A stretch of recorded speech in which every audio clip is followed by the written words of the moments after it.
పెద్దయ్య, పెద్దయ్య, మీకు ఒక విషయం చెప్పాలి. ఏంటమ్మా? మా నూరులో ఆ బోకరున్నాడు కదా, అతను మా నాన్నకి వ్యతిరేకంగా కోర్టులో సాక్ష్యం చెప్పడానికి ఒప్పుకున్నాడు పెద్దయ్య. అవునా? అవును పెద్దయ్య. సాంబవి అమ్మగారు ఆ బోకర్తో మాట్లాడడం నేను విన్నాను. అతను దొంగ సాక్ష్యం చెప్తే మా నాన్నకు శిక్ష పడుతుంది పెద్దయ్య.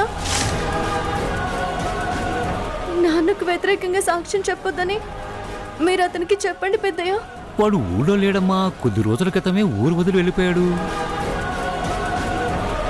వాణ్ణి నేను పట్టుకుంటానుగా, నువ్వు కంగారు పడకు, సరేనా? పోనీ.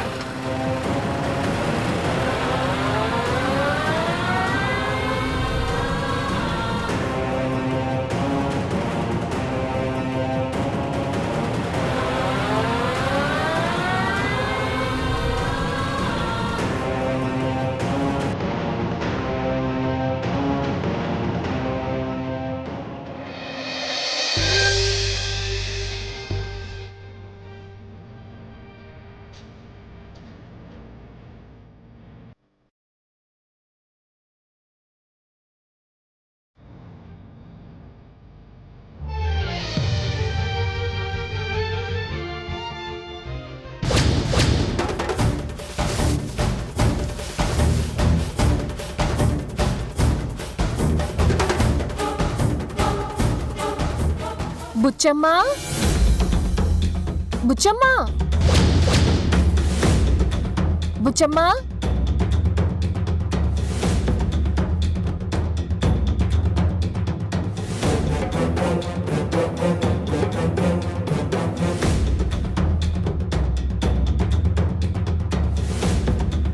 నీకోసమే వచ్చాను. దేనికమ్మా? నీకోసమే ఇది తీసుకొచ్చాను. నాకెందుకమ్మా? ఎప్పుడు చూసినా నువ్వు ఇలాంటి సాదా చీరలే కట్టుకుంటున్నా. అయినా నీకు బోర్ కొట్టదా? ఇలాంటి ఖరీదైన పట్టు చీరలు కట్టుకునే స్తోమత లేదని నాకు తెలుసు. పని వాళ్ళకి కూడా ఖరీదైన చీరలు కట్టుకోవాలని, ఒంటి నిండా నగలు వేసుకోవాలని ఉంటుంది కదా. ఆడవాళ్ళకి ఎలాంటి కోరికలుంటాయో నాకు తెలుసు బుచ్చమ్మా. అందుకే ఇదిగో నీకు ఈ పట్టు చీర తీసుకొచ్చాను. ఇదిగో కట్టుకో. నాకేం వద్దమ్మా. నీకు కావాలా నన్ను అడగడానికి మొహమాట పడాలి గాని నేను ఇస్తుంటే తీసుకోవడానికి మొహమాట పడ్డమేంటి? తీసుకో.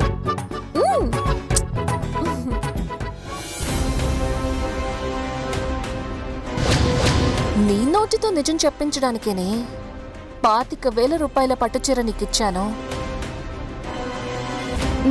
నాకిది ఇది కాదు, నీకేం కావాలన్నా నన్నే అడుగు. నా దగ్గర సిగ్గుపడకు. డబ్బులేమన్నా కావాలా చెప్పు, ఎంత కావాలన్నా ఇస్తాను. నాకేం వద్దమ్మా. ఇదిగో ఆ మొహమాట పడ్డమే వద్దని చెప్తున్నాను నీకు. సర్లే, అవసరం ఉన్నప్పుడు అడుగు, సరేనా? నువ్వు నా చెల్లెల్లాంటి దానివి బుచ్చమ్మా. ఈ అక్క మనసుని అర్థం చేసుకోలేవా? అక్క చెల్లెల మధ్య ఎలాంటి దాపరికాలు ఉండకూడదు, అవునా? అవును, నువ్వు తేజబాబు ఏ విషయం గురించి మాట్లాడుకున్నారు బుచ్చమ్మా? అరే, అక్క చెల్లెల మధ్య ఎలాంటి దాపరికాలు ఉండకూడదని చెప్పానా? చెప్పు బుచ్చమ్మా. నువ్వు నాకు ఈ చీరిచ్చింది నిజం తెలుసుకోవడానికి లంచంగా అన్నమాట. మీకు కాకుంటే ఇంకెవరికి చెప్తానమ్మా? పట్టుచీర బాగానే పనిచేసింది. చెప్పు చెప్పు, ఏంటది? అది మీ భార్యాభర్తలకి సంబంధించిన విషయమేనమ్మా. అలాంటి విషయాలు మనం చెప్పుకోకూడదు. నేను మీ ఇంటికి పని చేయడానికి వచ్చిన మనిషినే తప్ప మీ ఇంటి మనిషిని కాదమ్మా. తేజబాబుకి నేను చెప్పానని తెలిస్తే నన్ను ఇంట్లో నుంచి పొమ్మంటారు. మీరే తేజబాబుని అడగండి అమ్మా, ఇది నాకొద్దు. ఇది నేననుకున్నంత అమ్మాయికురాలేం కాదు. నువ్వు పట్టుసీరకి పడిపోతావనుకోవడం నాది బుద్ధి తక్కువ.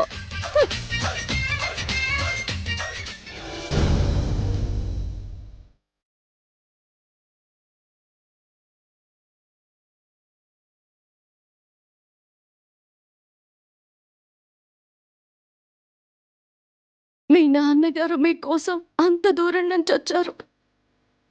మిమ్మల్ని చూడాలన్న ఆశతో వస్తే మీరు కళ్ళు తెరిచి మీ నాన్నగారిని చూడకపోవడం అన్యాయం కదా బాబుగారు.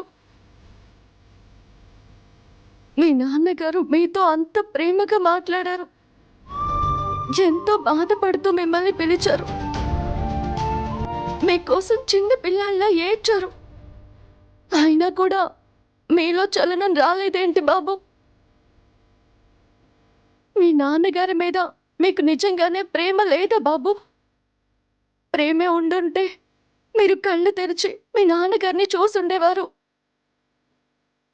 నా కోసం బాధపడద్దు నాన్న అంటూ పెద్దయ్య గారిని ఓదార్చేవారు. కన్న కొడుకైన మీరే మీ నాన్నను అర్థం చేసుకోకపోతే పెద్దయ్యని ఇంకెవరు అర్థం చేసుకుంటారు బాబు? చెప్పండి అరుణ్ బాబు గారు.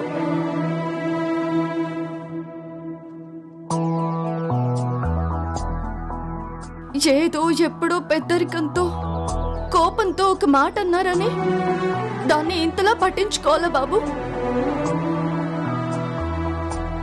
మీరు కూడా పిల్లలకు తండ్రి కదా. ఒక తండ్రిగా మీరు మీ పిల్లల్ని ఎప్పుడు కోపగించుకోలేదా? మీ పిల్లలు కూడా మీతో మాట్లాడడం మానేస్తే ఆ బాధ ఎలా ఉంటుందో మీకు కూడా తెలుస్తుందా అరుణ్ బాబు? మీరు పెద్దయ్య గారిని క్షమించలేరా?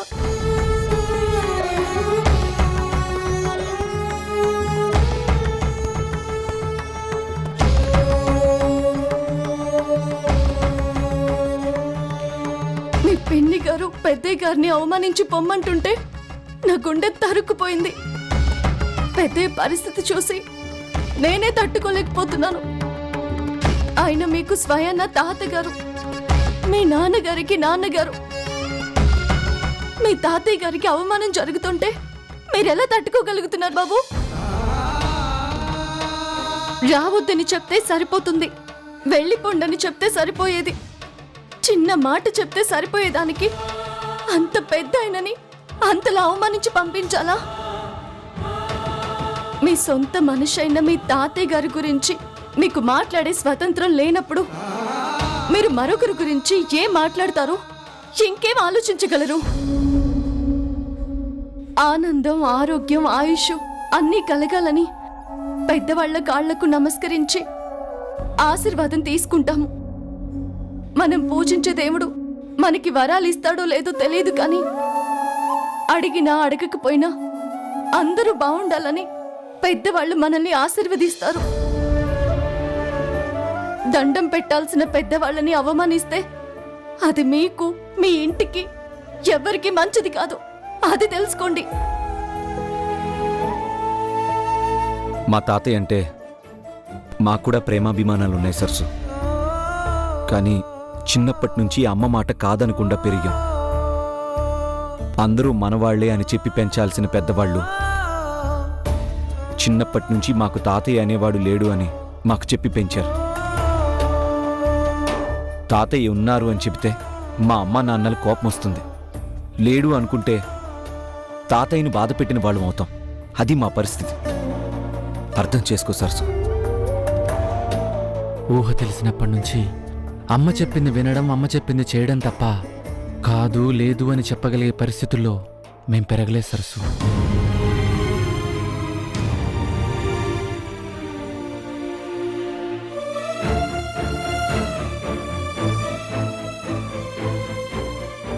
అమ్మంటే భయం కాబట్టి నా ఫీలింగ్స్ అన్నీ డాడీతోనే చెప్పుకునేవాడిని.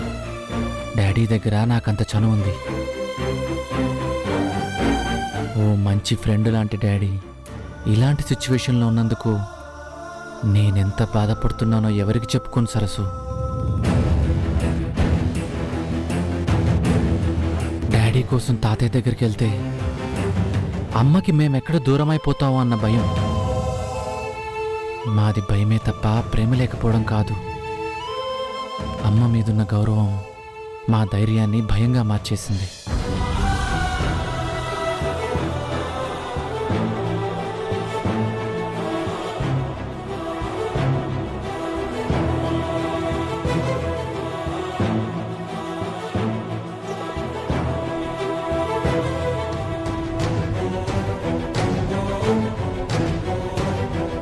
నువ్వు చేస్తున్న పని కరెక్ట్ కాదని మా పిన్నితో చెప్పాలని మాకు కూడా ఉంది సరసు.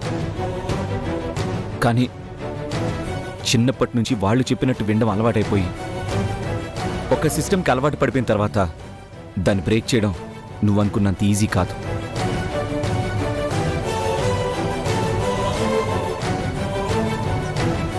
సరసు, మా సంగతి పక్కన పెడితే ఆయన ఈ మాత్రం కోలుకున్నారంటే దానికి కారణం నువ్వే. దానికి థ్యాంక్స్.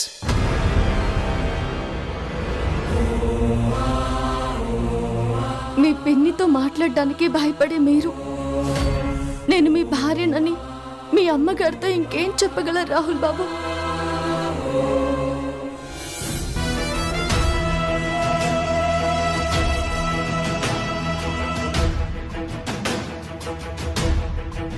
మీరు చెప్పిన 2 ఫైల్స్ కూడా ఎంటర్ చేశాను మేడం. ఒక్కసారి చెక్ చేయండి. అవే చూస్తున్నాను. చూశాక నా వర్క్ని మెచ్చుకోకపోయినా పర్వాలేదు, తిట్టకుండా ఉంటే చాలు. పిన్ని, did you check the mail I send you? Yeah, I checked. It's good.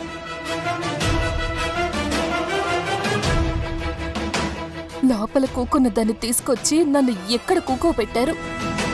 ఈవిడ గోరు ఏమడుగుతారో దేనికి తిడతారో తెలీదు. ఈవిడ ముందు కూర్చోవడం అంటే ముళ్ళు మీద కూర్చున్నట్టే ఉంటది.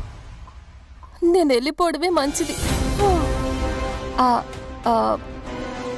Aunty, I have some work. నేను వెళ్తాను. ఎంతసేపు నీ రూమ్లోనే కూర్చుని ఏం చేస్తావు నువ్వు? బోర్ కొట్టదా నీకు? అంటే కాసేపు ఇక్కడే కూర్చో. కూర్చో వనజా.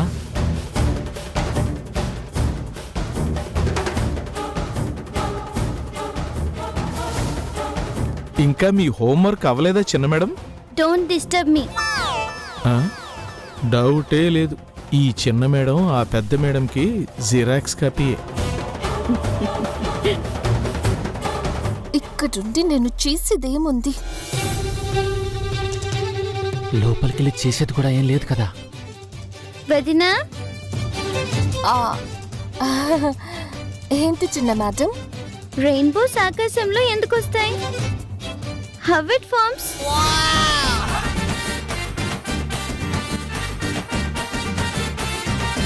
నాకొచ్చినవే 4 ఇంగ్లీష్ ముక్కలు. వాటితో నన్ను మేనేజ్ చేయలేక సస్తుంటే మధ్యలో నువ్వు ఇలాంటివి అడిగి నన్ను ఇబ్బంది పెడతావేటి? ఇప్పుడు చూద్దాం దీని టాలెంట్ ఏంటో. చిన్న మ్యామ్ అడిగిందని జవాబు చెప్పకుండా నా వైపు చూస్తావేంటి వనజా? చెప్పు.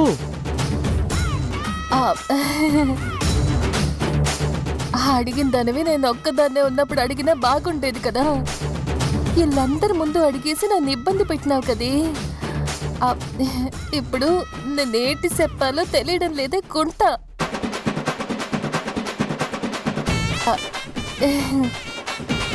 పాప అడిగిన దానికి జవాబు చెప్పకుండా నవ్వుతున్నావేంటి వనజా?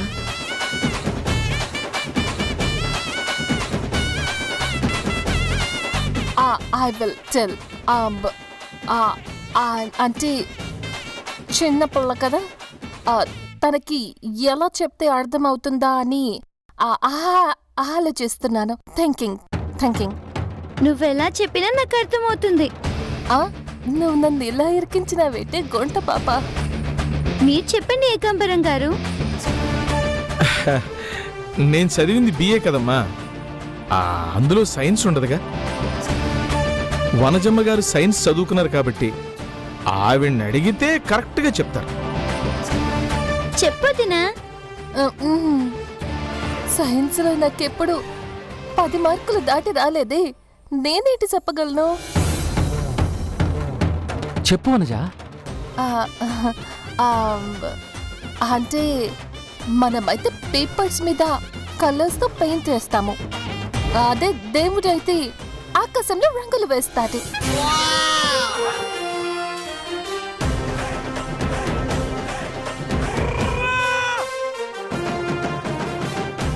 దేవుడు వేసిన రంగుల్ని మనం రెయిన్బో అంటాం అన్నమాట. Yeah.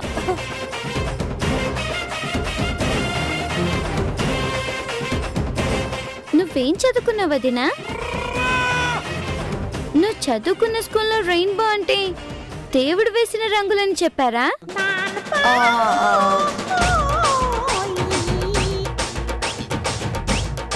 Rainbow is produced after the rain by reflection, refraction, and light dispersion process in droplets of water.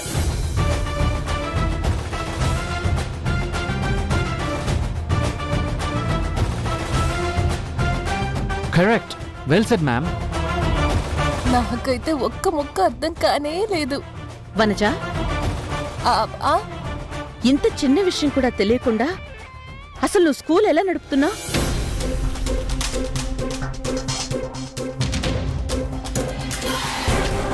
ఆ, ఆ, అంటే చిన్న పాప కదా, అంత ఇంగ్లీష్ చెప్తే ఏం అర్థం అవుతుందని అలా జస్ట్ పెయింటింగ్ అని చెప్పాను అన్నమాట. నేను చెప్పింది ఇంగ్లీష్ కాదు, సైన్స్.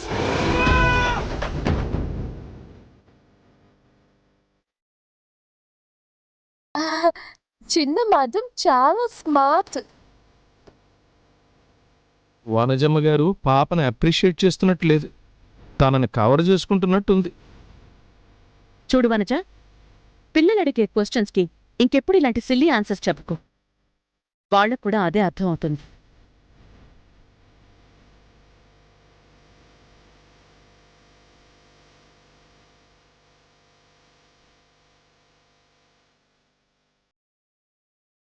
రేపు ఇంకో క్వశ్చన్ అడుగుతాను.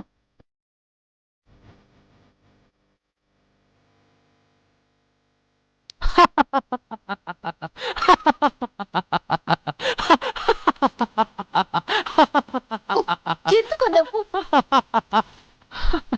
కవరింగ్ ఆఫ్ ఇండియా అంటే నువ్వే. వనజ,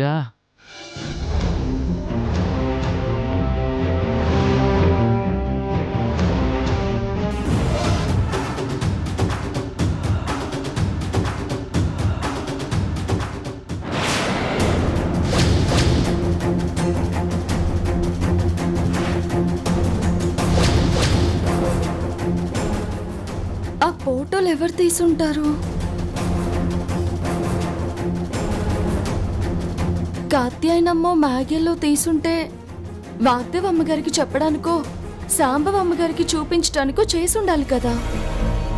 అలాంటిదేమీ చేయకుండా ఏమీ తెలియనట్టు ఎందుకు మాట్లాడకుండా ఉంటున్నారు?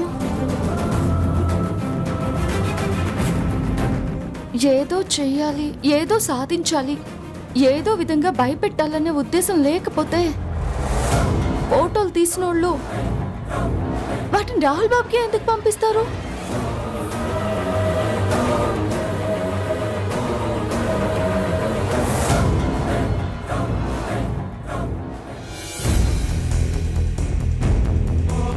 ఏం జరుగుతుందోనని భయంగా ఉంది అరుణ్ బాబు. మీరు ఈ పరిస్థితుల్లో ఉండుండకపోతే జరగకూడదు ఏదైనా జరిగినప్పుడు మీరైనా మమ్మల్ని కాపాడేవారు. ఇప్పుడు ఆ అవకాశం కూడా లేదు. రాహుల్ బాబాకి చొక్కా కొనిచ్చినందుకే సాంబవమ్మ గారు నన్ను అంతలా తిట్టారు. అలాంటిది ఆ ఫోటోల విషయం తెలిస్తే సాంబవి అమ్మగారు ఏం చేస్తారో ఊహించడానికి కూడా భయంగా ఉంది.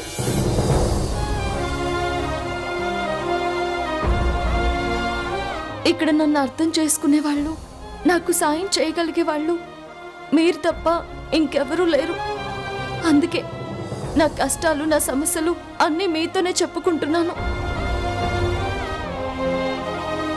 ఏం చేయాలో నాకేం అర్థం కావడం లేదు.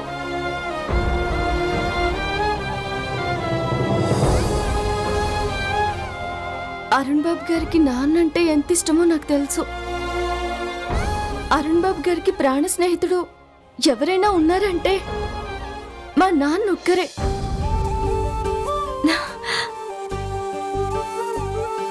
అరుణ్ బాబు గారి చిన్నప్పటి తీపి జ్ఞాపకాల్ని నాన్నొక్కడే చెప్పగలడు.